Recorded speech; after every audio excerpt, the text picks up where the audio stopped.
দেশের এতগুলো মানুষ কিভাবে এত আবর্জনা হয়, এত আবর্জনা কিভাবে হয় মানুষ।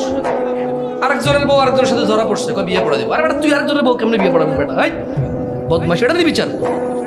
তুই ধর্ম বুঝিস না? তোর বাসায় কোরআন নাই? আরেক বেটা বিদেশ আছে, ওই বেটার বউ ধরা পড়ছে একজন লোকে, কয় বিয়ে পড়া দে মাথা কামাই দে। এটা দিয়ে বিচার।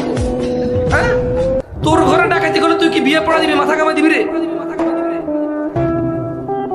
আরেকজনের বউ বিয়ে দিয়ে দে। কত বর্বর সমাজ।